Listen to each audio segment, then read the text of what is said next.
And then I went to this horrible sixth form. It's nice now, I think, but my experience of it was not great. And I remember I went there and I had my first meeting there with the head of year or whatever you call them. And I had left school with 10 GCSEs, A to C. So I had 10, good GCSEs. And the man said to me, "You'll be lucky if you get a C and 2 Ds in A level." What? What? And I remember sitting there and thinking, what's this guy talking about? Hi everyone, and welcome to the Listen In podcast. My name's Aravana. My name is Anya. And my name's Boomy. Let's get into it. Hi everyone. We just wanted to say a big thank you to everyone who listened to our first episode last week, which was all about being yourself at work. We were all really surprised at how many of you were able to relate to our experiences. And we really want to say thank you to everyone that shared their own experiences and their own thoughts. It was really, really good to read that and just hear that from everyone. It really did surprise us a lot, the positive feedback that we received from you guys. So we do really appreciate it. And thanks for sharing your stories. And please do keep engaged with us through our next topics and let us know what you think. Yeah, it was definitely a pleasant surprise. I remember, like, when we started a recording, we had no idea at all who would be reaching and how much of an impact this will make. But from seeing the feedback, I'm absolutely glad we decided to step out of our comfort zone. It's amazing how many people could resonate with our experiences, and we're happy to share that with us as well. So thank you very much. And we also, from the feedback, we felt that there were lots of things that came up, lots of other examples and people's stories that came up. So we feel like it is important for us to talk about it again based on that feedback. So we're planning to record a sort of continuation or part 2 in the future, and we hope to include some other friends and other people in that. So look out for that in the future.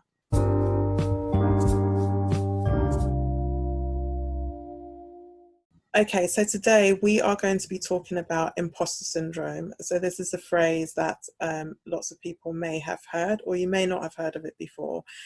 So we invite you to listen in and let us know your thoughts. So imposter syndrome has been defined as, this is all from Wikipedia, but it has been defined as the persistent inability to believe that one's success is deserved or has been legitimately achieved as a result of one's own efforts or skills. So it's an inability to believe that. So let's start by just talking a bit about imposter syndrome. So I know there are some statistics out there which suggest that imposter syndrome affects people from BAME origin a lot more than others. Bumi, do you want to share some statistics? So sharing from the statistics that we found, it was just saying that 3 out of 5 Black people especially suffered from the imposter syndrome, which put it down again. It didn't have a figure around how many people were interviewed or surveyed for that particular research, but it did say about 59%, which technically was saying that if people from BAME backgrounds made up about 14% of the working population, then 59% feeling that way is a huge and a significant number, and nothing to be easily dismissed. And I was talking about, I found it interesting that it was also talking about the fact that women can tend to suffer a bit more than men in general, which I know like brought up an interesting conversation for us in terms of why we think that might be, but we can talk about that later. And I'll say, like I was saying to you guys earlier, I also found it interesting that we mentioned about millennials, although he didn't go into it, but it might be interesting to just hear about from millennials in general. So I guess from what Bumi is saying, millennials are the ones who are most affected, or tend to be the ones who are more affected by imposter syndrome. And we're all millennials. And I'm just wondering why that is. Part of me thinks that it could be because we are the first generation for a lot of families, really, who are, you know, getting into certain positions, who are working in certain environments which typically had not been very diverse.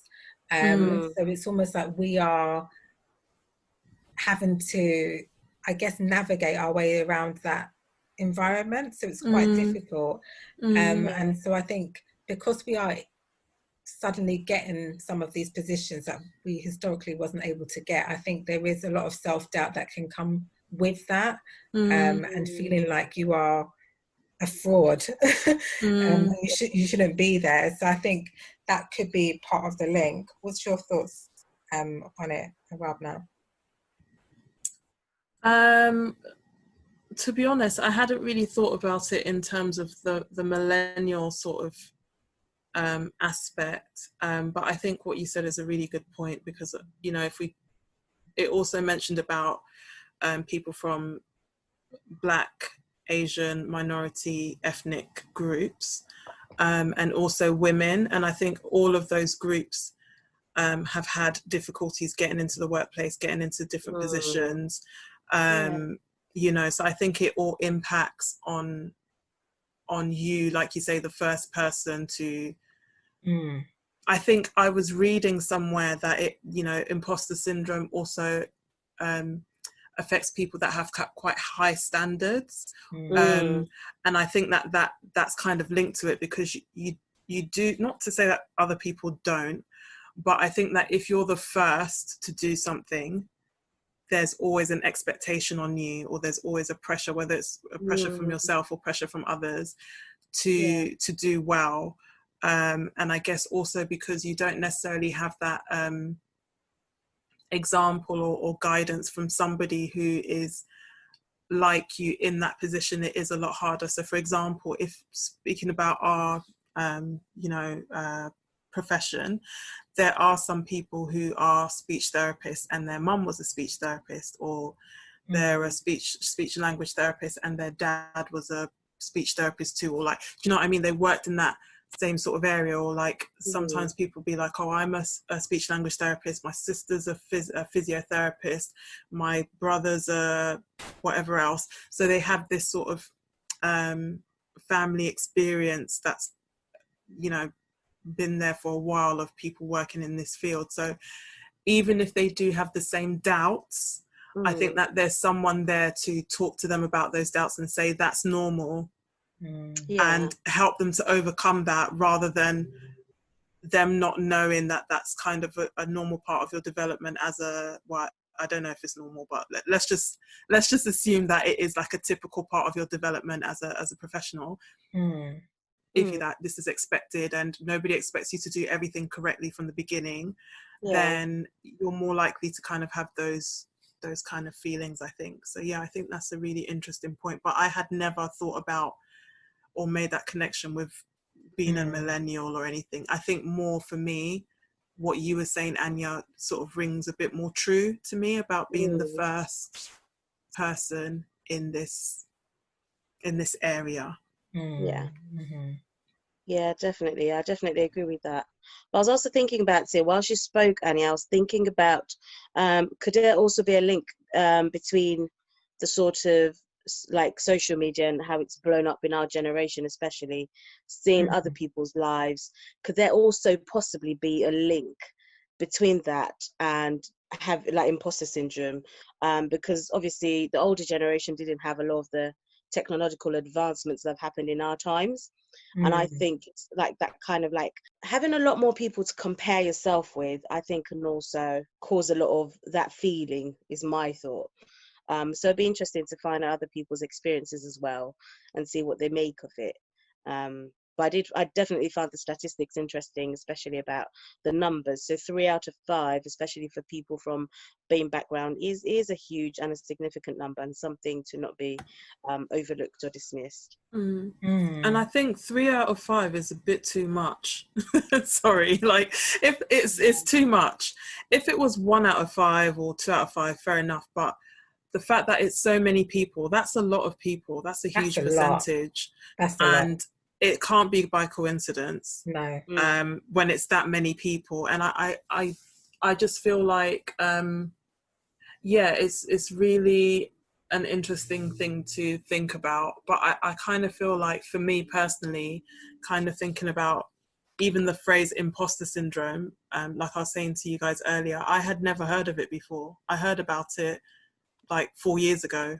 That was the first time I heard that phrase, and it was because I was talking to a colleague of mine. We were just having a conversation. She was talking about something. She was like, "Oh yeah, but that's my imposter syndrome," and I was a bit like, "What's that?" Like, I'd never heard that phrase before. And when I looked into it, I was like, "Oh, that's what the way I feel in these situations is."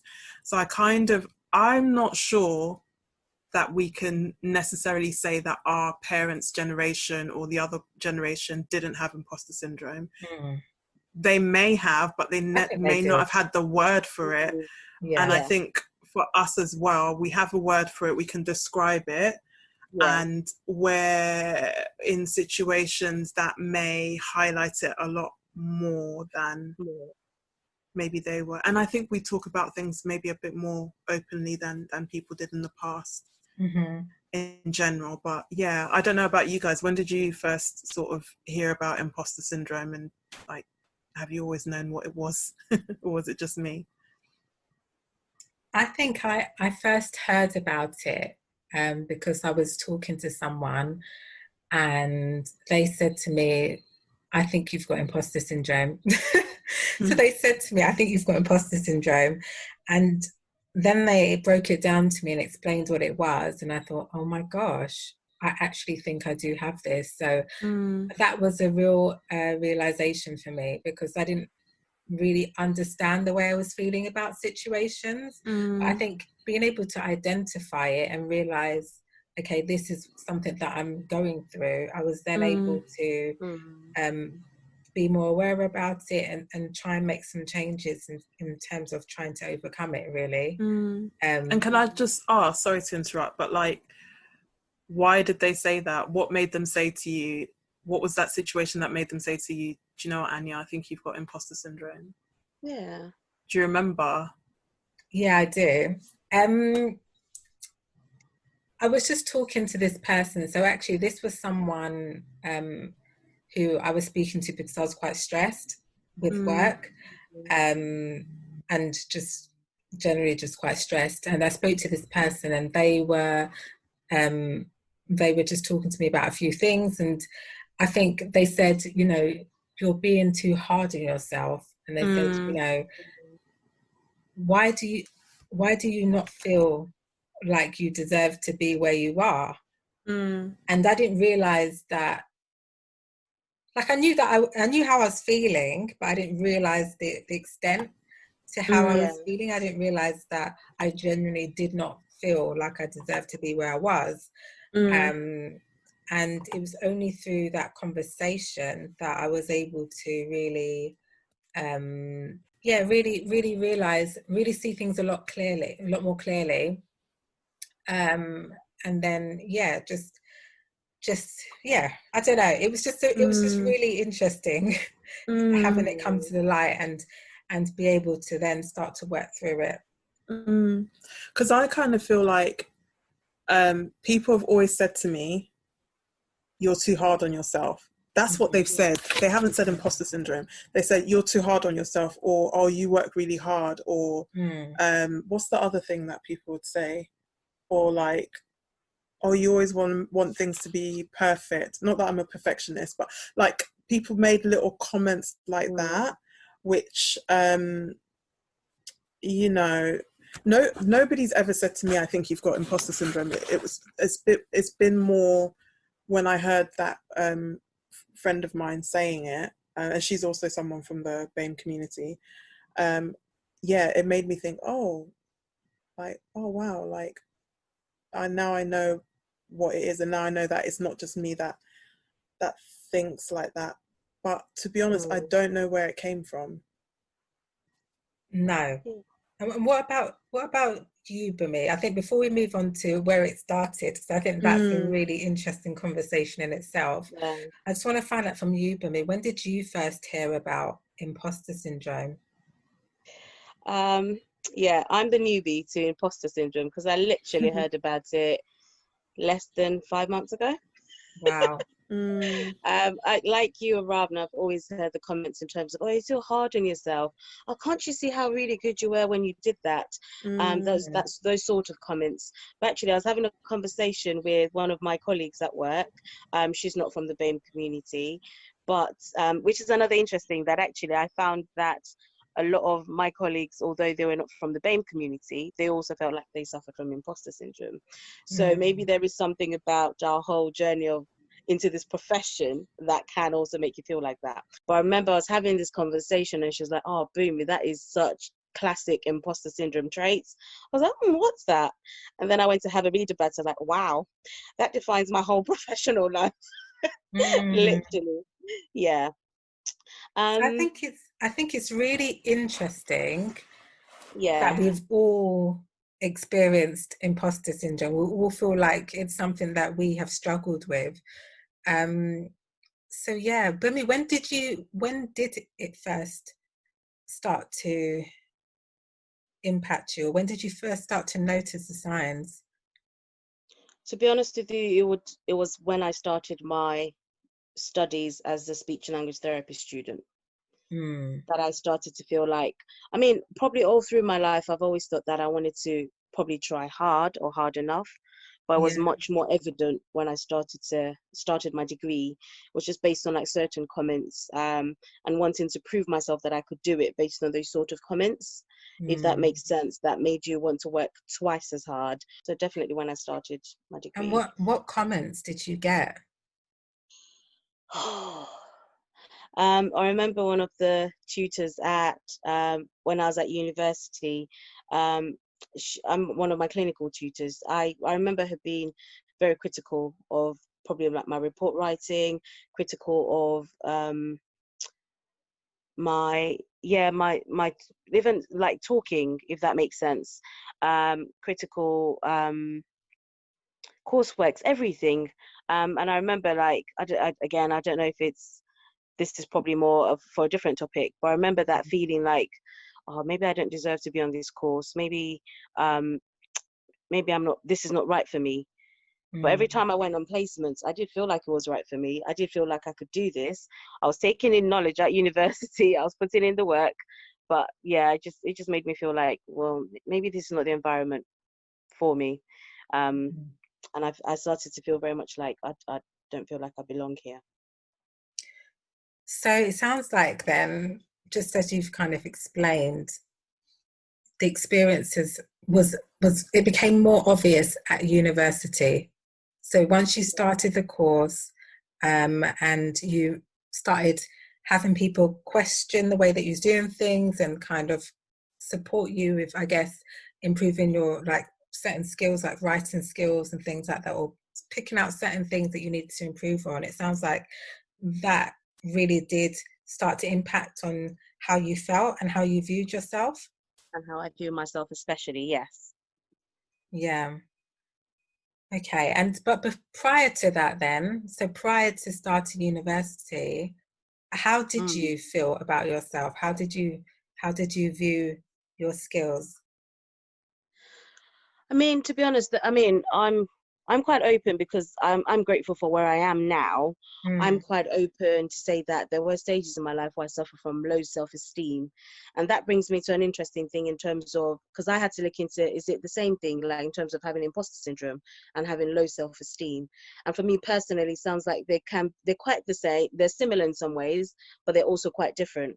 So whilst I suffered from like probably low self-esteem for whatever reasons, but I also didn't feel like a fraud, if that makes sense. Yeah. I remember when I went to sixth form, and I probably shared this with you guys, I've shared it with both of you, just like in our general conversation, in terms of obviously coming in, being a Nigerian girl, going into college, and saying to my teacher, because like I can't imagine now going to a lecturer and saying, "Oh, I think you should put me up to an IA class," if that makes sense.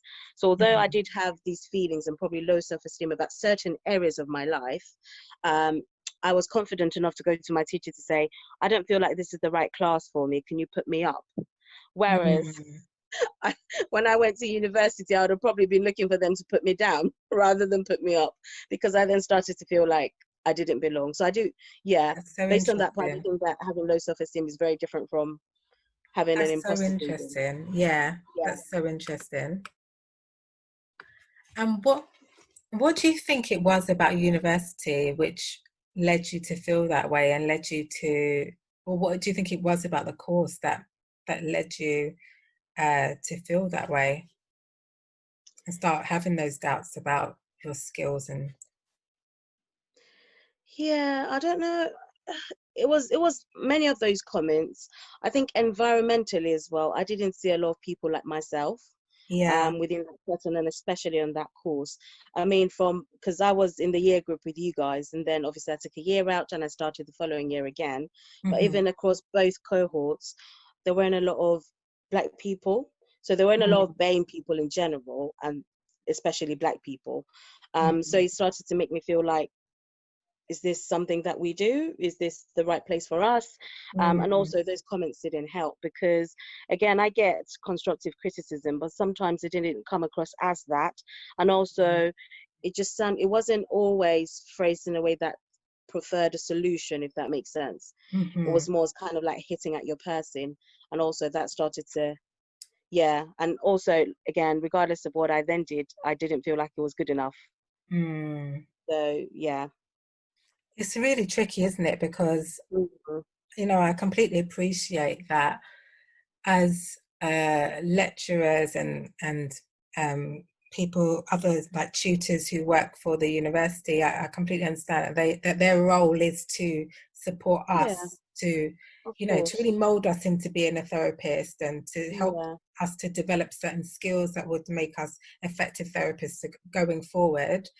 yeah, But at the same time, it can have a knock-on effect on our confidence and how we start to view view ourselves, really.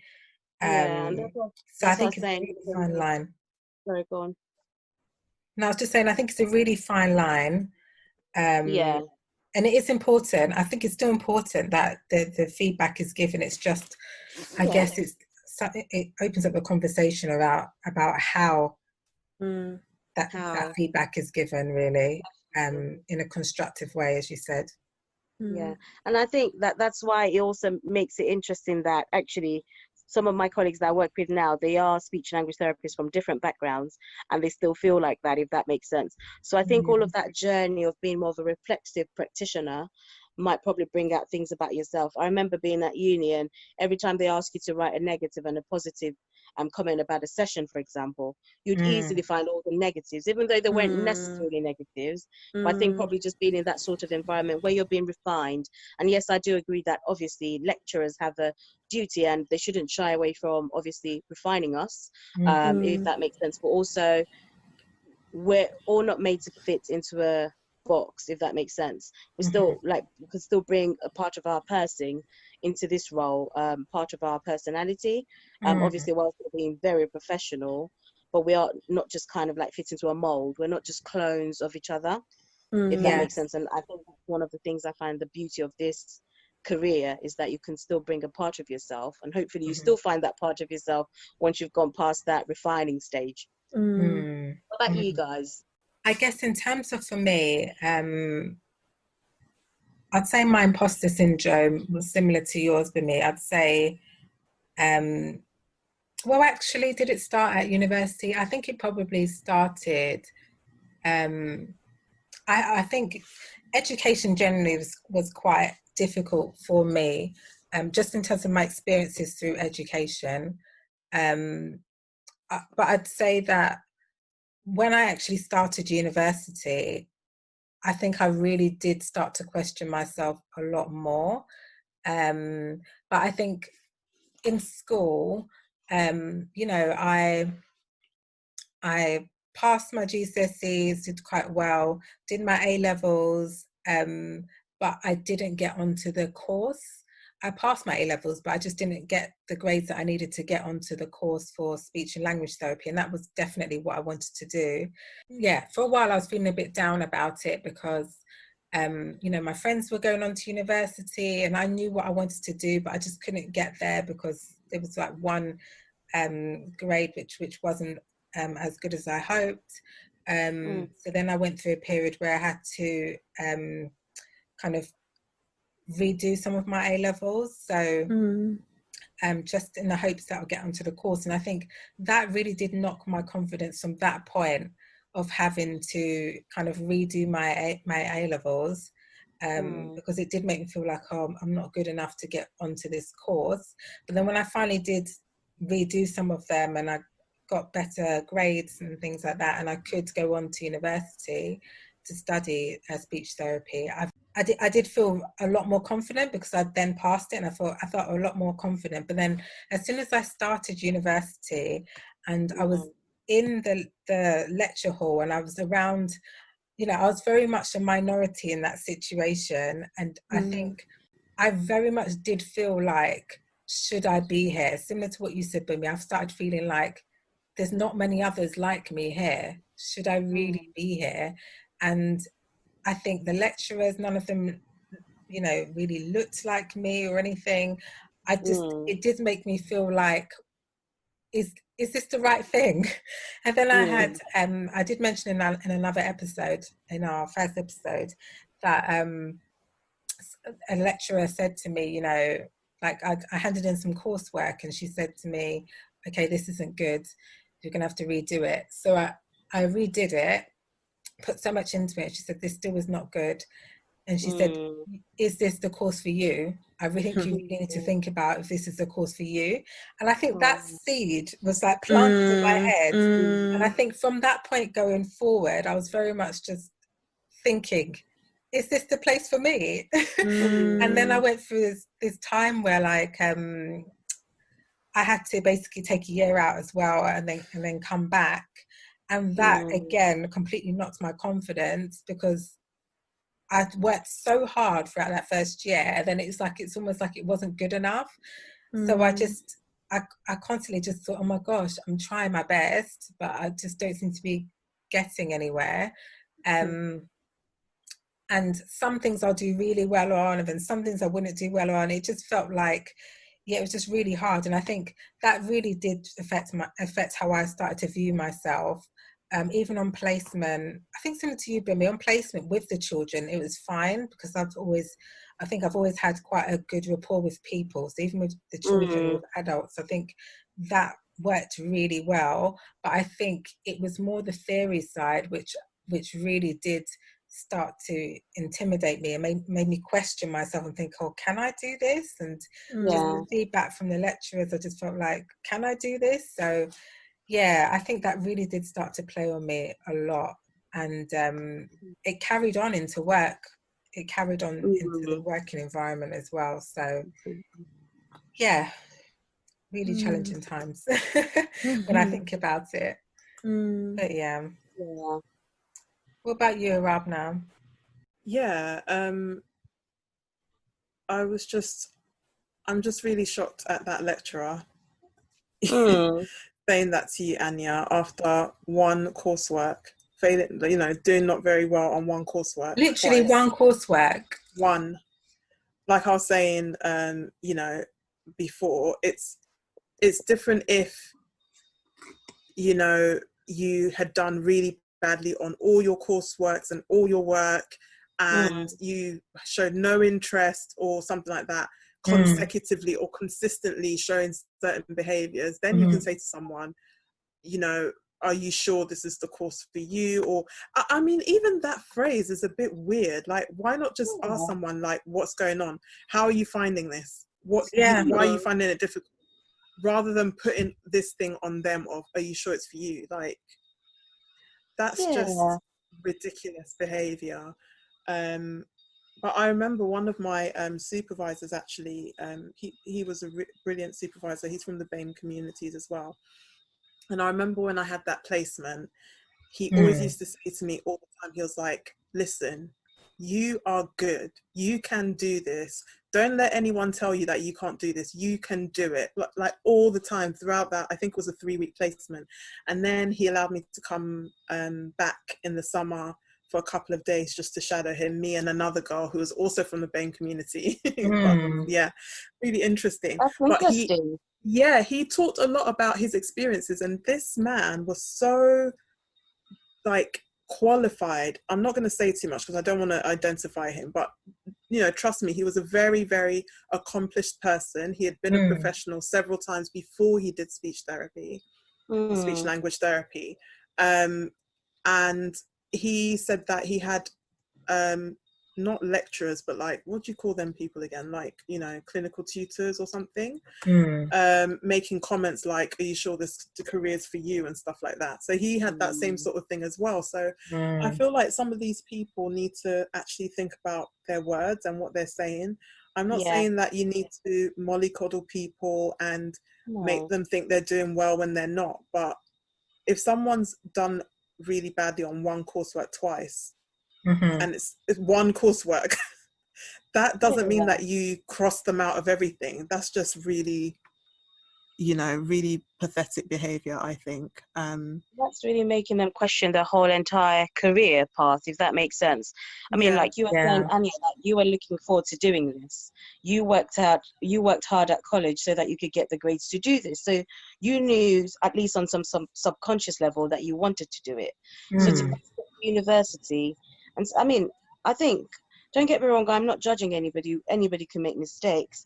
But I think that's why it's good for us to have this conversation. So hopefully people can think a bit more about what they say, and especially how they say it. That's what makes the difference. Because imagine if you're taking that word to heart and you'd actually then said, I'm not going to do this. You'd be missing out on all the amazing human that you are in terms of your career development, Anya. What you've achieved so far is phenomenal. And that could have just altered your whole career path, if that makes sense. And that's quite sad, because someone else could have heard exactly the same thing and taken a different step that you did. You decided to persevere. Someone may not have the same resilience as you, Exactly. and that would have had devastating consequences for them. So it's really important. Yeah, I heard similar comments. Like, it was this particular clinical tutor, actually. That's why I was specific to say that it wasn't all of our lecturers at university. It was a particular clinical tutor that I had as well, who made those sort of comments. And it's just interesting. And for you, Rabna, I think sometimes when you've been through something, it makes it easier to relate to people or want to encourage people. So that placement educator that you had, he could make a difference because he's been through that, and it seemed that obviously that he could do it, and it didn't allow that comment to change his person. And then he's just decided to use that to encourage other people from BAME. I mean, I can imagine he'll do it for anyone. Yeah, he saw that I think he's that sort of character. But also that I think it's important that he felt the need to mention it to you, especially that actually he probably saw things that you probably didn't see and thought, well, she needs that reassurance that she can do it. Yeah, it's so interesting, brilliant, isn't it? Like, when you really look at it, that you really just, from what we've been saying, there's one person who said such really, strong negative things, and then someone else who said something really positive and really encouraging. And I know this is going to go a bit off topic. I'm going to try not to let it go off too much. It's fine. But thinking about just in education in general, so like even when you're in school, I remember being in sociology and learning about self-fulfilling prophecy, and learning about the whole fact that once someone kind of starts saying certain things about you, or starts speaking certain words about you, depending on what those words are, you then start to become it. And that affects, I remember learning about it in school, and they're saying, it affects Black boys a lot, and I was thinking, here we go. Here we go. Here we go. But I think it actually affects a lot of us, BAME and non-BAME. I think it really affects all of us. If you hear certain words too much, you are then going to start to believe what those words are. And I think just, I guess, thinking about, you know, the situations that we've been through, like my situation with university, that voice was so strong that it did keep playing over. Then I went through other experiences where, you know, I was kind of not treated fairly, which I'll speak about another time, which again started playing over and over again in my mind, which has then kind of led to this point of imposter syndrome. You know, not being able to actually see the value, and finding it hard to accept that I am where I am because I deserve to be there. You know, constantly questioning that. And I think the positive thing with Arabna, with your situation, is that you had that positive voice. But my question is to you, Arabna, that positive voice, did you have lots of positive voices, or was it just the one? Because I think, you know, having a lot of positive voices can make a huge impact. Yeah, I think that a lot of people, just, this is not, you know, a huge generalization, but I think in general it is always easier to hold on to the negative than the positive, just as a rule. I think it is. And I think I did have quite a few positive voices, but he's one that I never forgot. I had such a good placement with him. I can't even explain how good that experience was. And at the end of that placement, I felt like he got my confidence up, and I felt like, oh, I can do this. I'm good at this, I'm good at that. Not exactly those thoughts, but I felt like I could do things. And then straight afterwards, I had this terrible placement, which I'll talk about another time, and that just dragged me down. And then I graduated. So my last experience was feeling that I couldn't do anything. But in terms of, like, I went on the course as a mature student, so I feel like my mind and my development was in a different space than if I'd done the course as straight out of A levels or whatever. But I do think that education is really the experiences that you have in education as well does impact you and can build in this sort of imposter syndrome. It's really hard for me to pinpoint when it started, but there's just certain things that I remember. So, like, I went to this sixth form that I hated. Hated that school. And so my secondary school, even though people from BAME communities, sorry to keep using that phrase, but there's nothing else at the moment, isn't it? So I'm gonna have to say it in it. Anyways, BAME community, people from BAME community were a minority, but in general, there wasn't really any real impact that I felt in secondary school. And also I did quite well academically in secondary school, so I was in all the top sets. And again, we had certain teachers who were amazing, and there was one science teacher that we had. She used to gather me and some of the other Black girls and Asian girls and just say really positive things to us. It was really, I just remembered that. Yeah, she'd always say really positive things to us after lessons and talk to us about how great we were and this and that. So she really nice. She was amazing. She built a lot of confidence in us. Again, maybe she saw something being an adult. Maybe she saw something in us that was kind of oh, maybe I need to kind of help these girls a little bit. So that was good. So academically, I did fine. And then I went to this horrible sixth form. It's nice now, I think. But my experience of it was not great. And I remember I went there and I had my first meeting there with the head of year, or whatever you call them. And I had left school with 10 GCSEs, A to C. So I had 10, good GCSEs.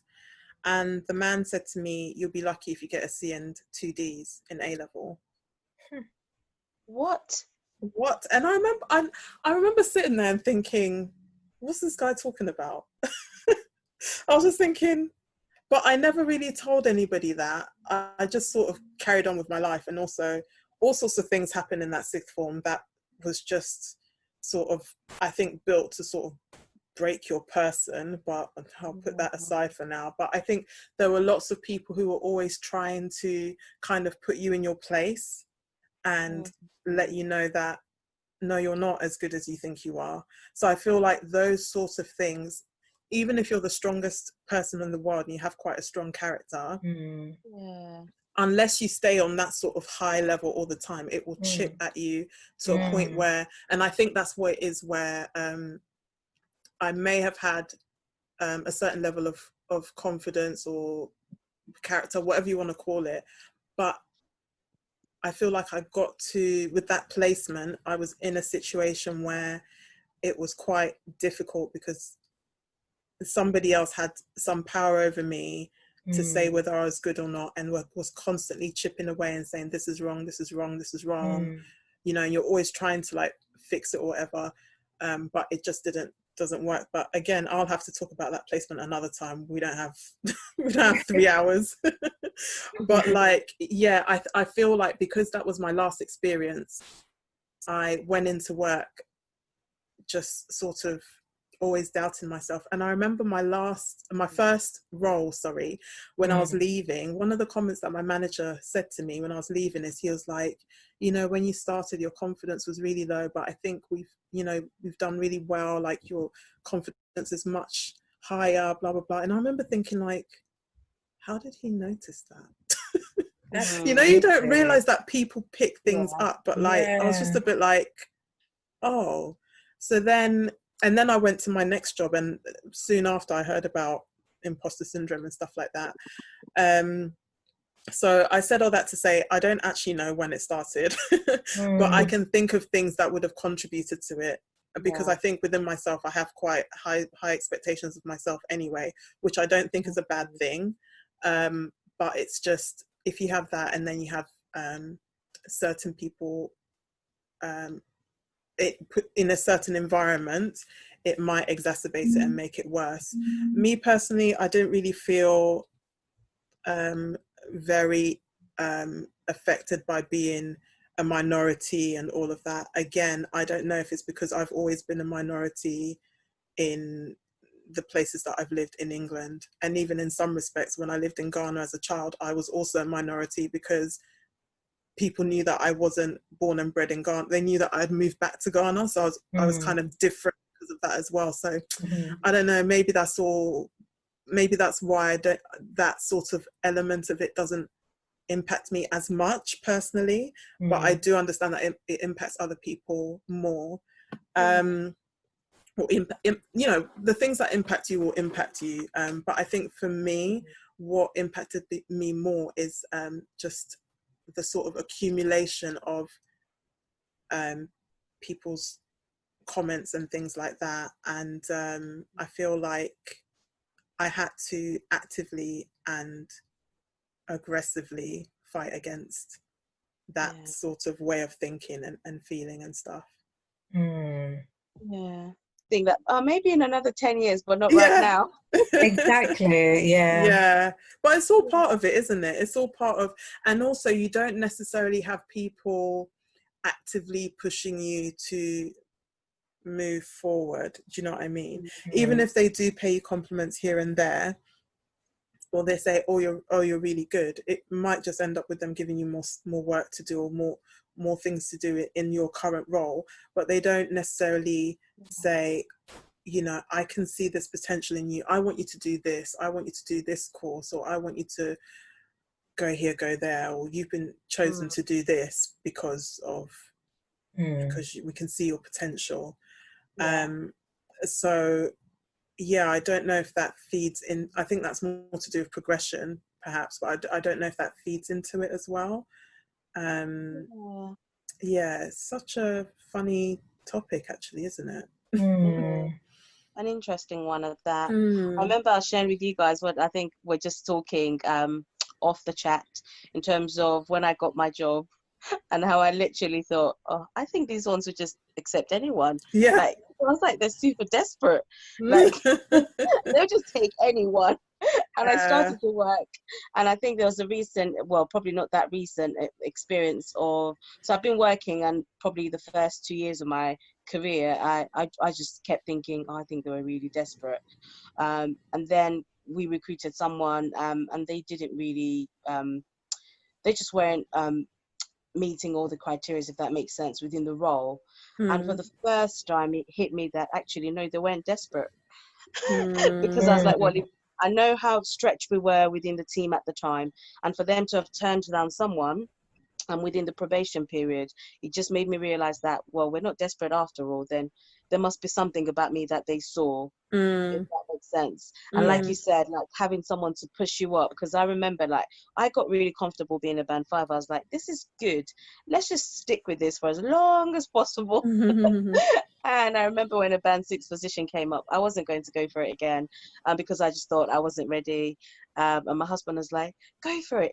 And in my mind, something in the back of my mind kept telling me to, at least if nothing else, you would have tried to interview for a band 6 role. You'd know what it's like. In the end, I went for it and I got it. So again, it's just thinking about all the possible restrictions that having a syndrome like the imposter syndrome can put on your path. That actually, there are things that you would have achieved without feeling like a fraud. If you didn't feel like a fraud, if you didn't feel like you didn't deserve to be there, there'll be so much more you could have achieved. So I think it's something we definitely need to talk more about and work or fight against, if that makes sense. So hopefully achieve the best of our potentials. Yeah, and I think I had a similar experience to you, Mimi, in terms of when I started work, kind of having a lot of kind of confidence issues there and feeling like, should I be here? You know, even when I got promotions, I was still thinking, should I be here? You know, and kind of focusing on the thoughts and things like that, which actually, yeah, it leads me quite nicely on to talk a bit about what have we done then? So we've all kind of spoken a bit about the different things that we found difficult, how we've kind of experienced imposter syndrome, or if not imposter syndrome, then just self-confidence issues. What kind of things would you say that you've done to help to overcome those feelings of self-doubt?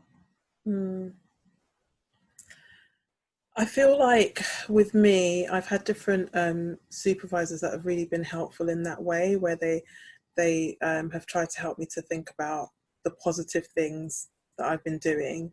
So I've been trying to kind of do that sort, especially like one of my supervisors that I've had in the last couple of years has been really good at helping me to just, even if it's really negative, helping me to sort of flip it and say, well, at least you know for next time, or at least, you know, you learned this and this happens, and that's happened to me, sort of thing. That's been quite helpful.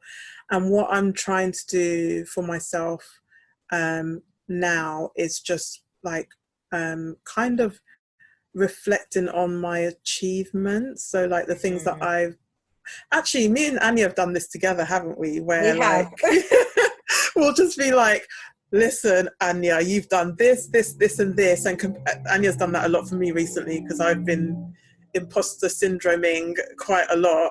I think and she'll just be basically telling me off on the phone.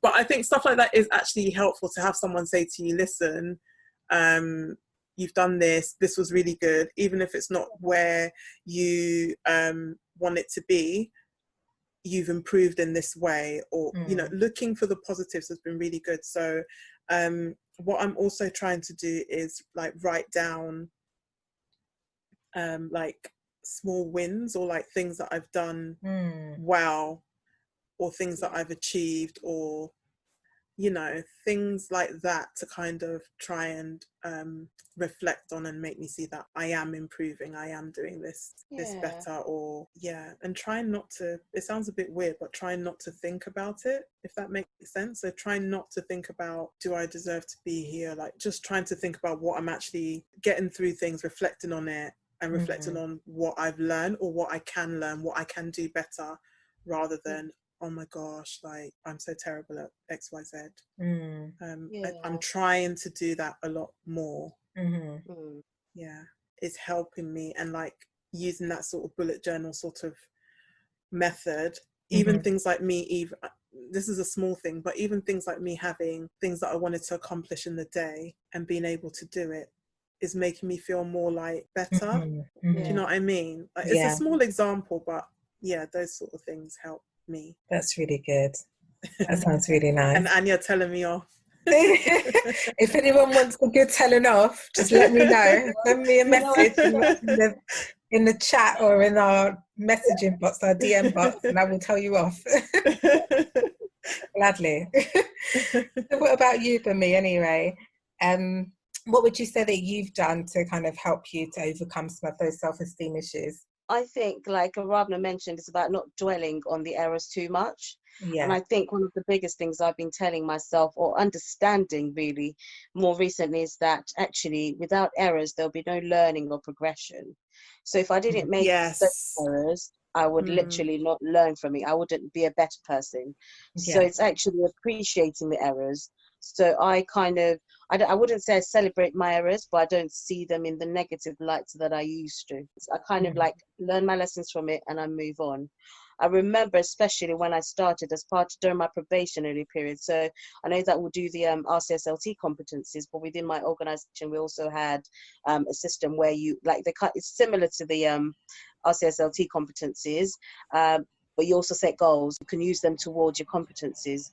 And I remember both my band 8 and band 7 at the time, they had to sit down with me and say, look, one of your goals has to be writing more positive, like giving yourself more positive feedback, if that makes sense. Because I literally go into a session, even if I was being observed or not being observed, I was doing a good practice of writing reflective log. And so I had to write, every time I came into this meeting, I had to come with at least 3 positive things that I'd done within a session. And I still try to keep that going, because it's, like you said, it's so easy to focus on the negatives. So as much as possible, I try to focus on what I think has gone well. Good. And I celebrate that, learn my lesson, don't dwell on it, and move on. So those are some of the things that have helped. Not to say that I still don't feel like that. And at least now, like Arabna said, I also know that I can come to Anya for a good telling off. Yes, you can. Anytime. I'll receive you with open arms, don't worry. Yeah, no, that's really good. I think both of what you've said, both you and what Arabna has said as well, has been really encouraging. So thank you both for sharing that. I think. What about you, Anya? Yeah, I think for me, I think being aware of the types of thoughts that are going through my head, which are part of the imposter syndrome, has been really important for me to recognize. And I think now that I'm aware of imposter syndrome, I'm aware of those thoughts when they come in my mind. So I think being aware is so key, because now that they come, I'm able to start questioning them. So if I start thinking to myself one day, you shouldn't be here, then I think, well, why shouldn't I? What is making me say that? Why shouldn't I be here? Have I not done this? Have I not done that? Fair enough, I'm not perfect, but who is perfect? You know, so just kind of having that internal conversation with myself has been quite useful, really questioning those thoughts. I'd say secondly, just learning how to be a bit more kind to myself. So I think Rabna said something similar. I think I'm quite hard on myself at times, and you know, if I make a mistake, I am quite hard on myself, and some of the thoughts that goes in my mind when I make those mistakes as well, I can be really harsh.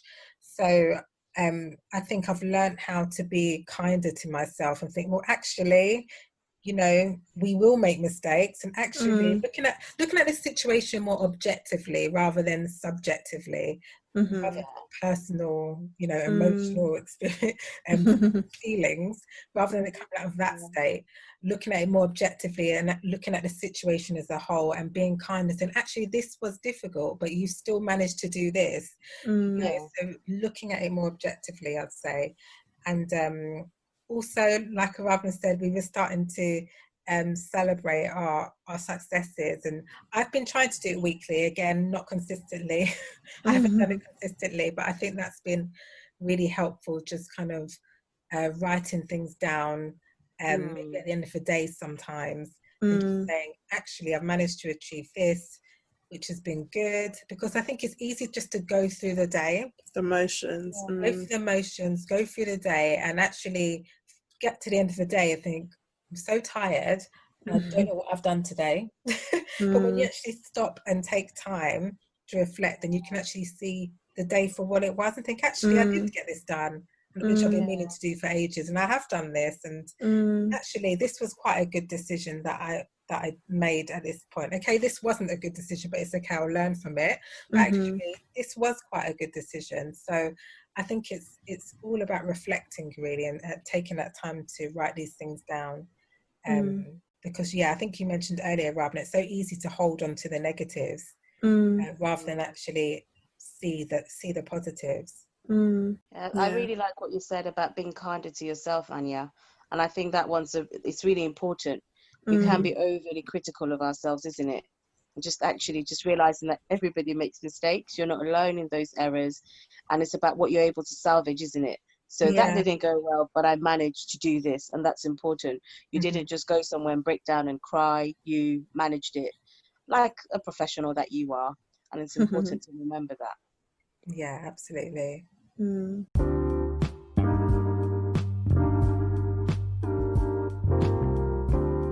So on today's topic, we've been talking about imposter syndrome, and we found it quite interesting that it sounds like all three of us, to different degrees, do suffer from this imposter syndrome.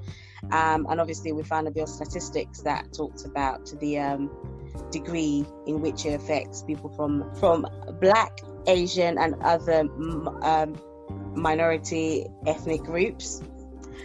So BAME, as well as, like, we found other things in terms of millennials impacting on women as well. And through the conversation, it was just quite interesting to see that imposter syndrome is not just the result of interpersonal or a wrong self-assessment. There are also external factors, so things that we hear people say to us day in, day out, that can contribute to that feeling. And I think it's important to identify it for what it is. And we were just sharing about tips that we've started to use now to help ourselves to get over this syndrome. And it's not to say it's not a day's job, but the more you begin to think about it and identify what those feelings and thoughts are, and the more you begin to work to oppose them, then hopefully you will begin to make progress. So hopefully this topic has been an interesting conversation for you, and would like to know what your thoughts are, as well as if you also feel like you suffer from imposter syndrome, any of the tips that you use to help manage this, please let us know. You can contact us via email, and you can also leave a comment in the comment section. Until next time, bye. Bye. Bye.